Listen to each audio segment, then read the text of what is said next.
Hello and welcome back to Sunny Morning, here live at the El Dorado Royale Hotel in Mexico's Riviera Maya. And still with me is Silvia Ressa here this morning. It's great to always have you here. I didn't go to Acapulco, I'm here. She's not in Acapulco right now. And really, you've got a really interesting topic today to talk to us, still on today's travel topic.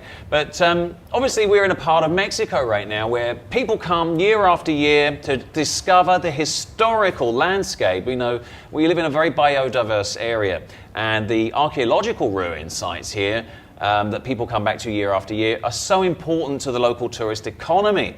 But tell us a little bit more about your topic today. Well, actually, I wanted to speak about Ekbalam for one reason, on top of all the reasons also you are mentioning. Is because when the tourists come here, most of the time, the first archaeological site they would like to visit is Chichen Itza, Cobá, Tulum, which is great. I mean, there's nothing wrong with that, all the way around. It's wonderful.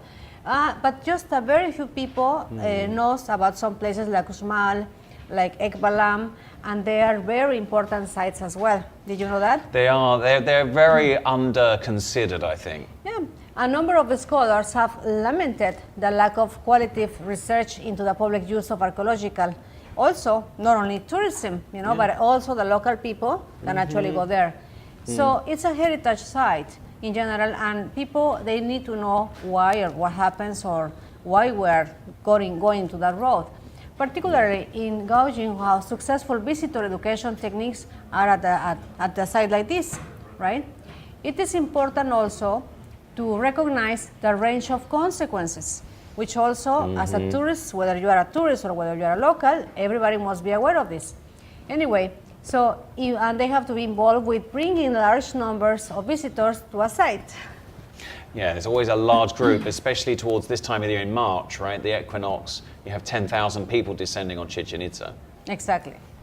So, just as it could be very useful to have good data about a risk site, all kinds of issues about tourism's impact on archaeological sites could be pursued by incorporating visitor evaluations.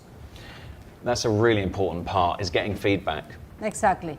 So, an archaeological sites is critically important to ensure the longevity of such sites in Mexico as Ekbalam and Chichen Itza.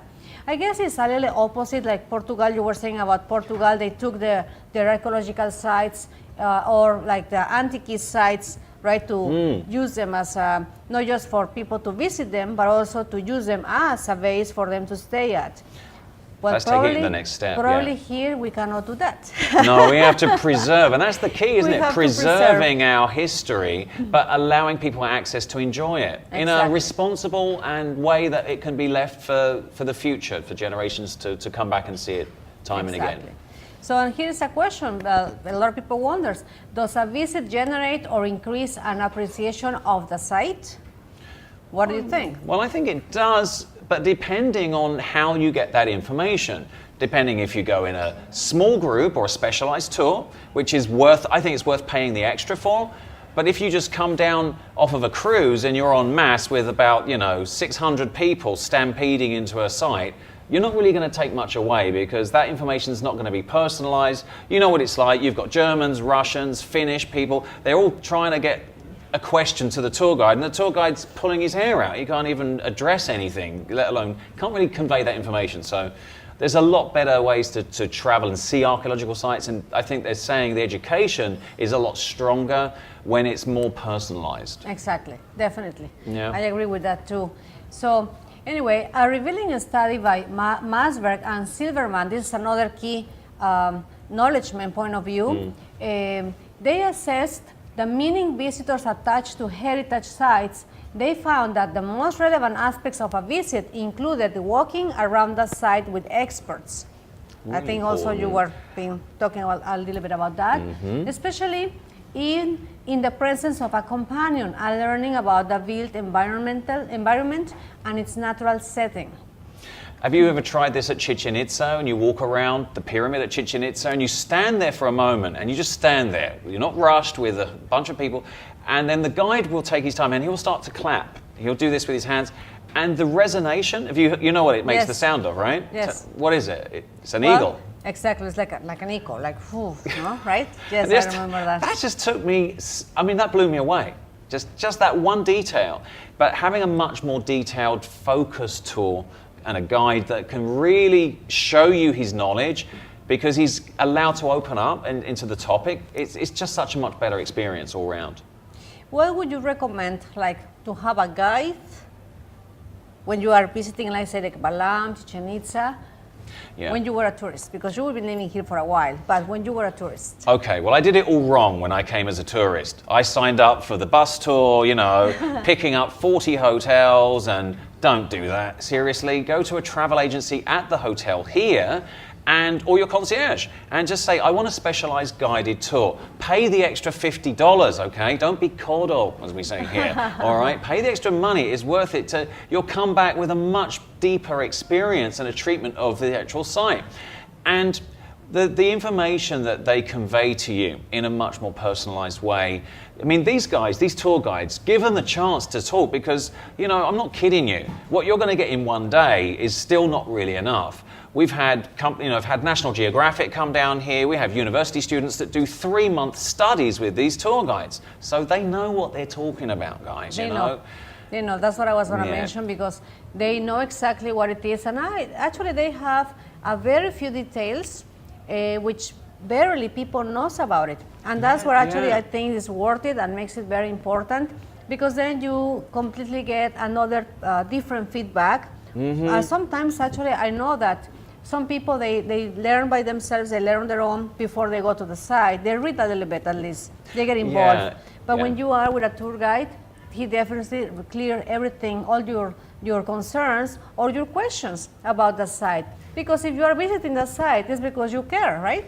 Absolutely. You want to know about it. You want to go back home. I mean, you want to put on your Instagram, or you want to put on your Facebook page something meaningful. You want to put something up something unique to you, right? Something that you've discovered that is unusual, a sort of a twist of the information. But like I said, I mean, these guys, and I've done whale shark experiences out here too, and you can do that between the months of June and September, and it's an unforgettable experience. If there's just 5 or 6 people on one boat, okay, and if you get, if you're lucky enough to get permission to do it, but it's a conservation project, and it's something that you are still allowed to do under very strict guidelines. But it's an incredible experience that the whale sharks only come to certain parts of the world. In Mexico, this is a national territory. It's an ecological park, which you can go and visit. And again, you can get that information from your concierge here at the hotel if you're staying in those months. But those are amazing times of the year, just like the sea turtles as well, right? Right, exactly. And sea turtles as well, from between May and September, we have, out of the world's 13 species, we have 11 species of sea turtle that come and visit our beaches here in the Riviera Maya, back in Cancun. You are so blessed if you come here. Have you actually helped turtles go to the ocean when they are... Yeah. Yes? We have, our children have done the release programs. Schools here, if you want to also see the school children, in the evenings, usually around September, all the school kids from local schools come to our beaches here. And we have a beautiful release program here at El Dorado as well. And you can participate with local families. You'll see grandparents with their kids releasing the hatchlings. And this is such an awesome experience. The most amazing thing on earth, really. Just watch because them they're little things, flopping around. And when you see, if you stay up at night and you come to the beach, we have security to make sure you can keep a distance, but enjoy it, without flash photography. But the security guard will help the mother come onto the beach at night. And they usually arrive, anytime from 8 p.m. when they know it's safe to leave their young in eggs, and you can basically watch that. And it can take anything up to 4 or 5 hours to lay all the eggs and bury them. The poor mum, exhausted, then makes her way back out to the ocean and leaves those eggs until they're ready to hatch. With the help of the Mexican people, we've managed to secure the safety of really by now millions of young turtles, because thanks to the programs that the Hotel Association run of conservation, it means that you as tourists can enjoy it and interact with it in a responsible way, just like with our Mayan ruins. I was asking, you just remind me, I was asking Julia earlier, right, about Mexico. Yeah. And now, and she was really illustrating us on all of that, her own feeling, her own personal feeling about Mexico and the way we handle the tourism here. And now you're also mentioning something very important. From everything that you are saying right now, it actually complements why, the answer, why many people would like to choose Mexico for their vacation, especially this area.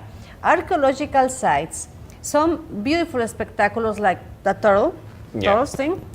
Also, the food, the people, like Julia was saying, you know, Mexicans are very happy.